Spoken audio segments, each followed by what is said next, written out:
Naalala ko tuloy yung tinuruan ako ng papa ko mag-bike. Gusto ko Oo. mag-bike, pero natatakot ako.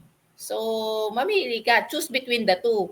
Magpapairal ba yung takot mo or yung gusto mong matuto mag-drive ng Yes. bike, 'di ba? So, Yes.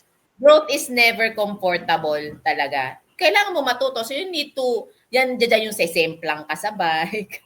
Nandiyan yung magkakasugat ka.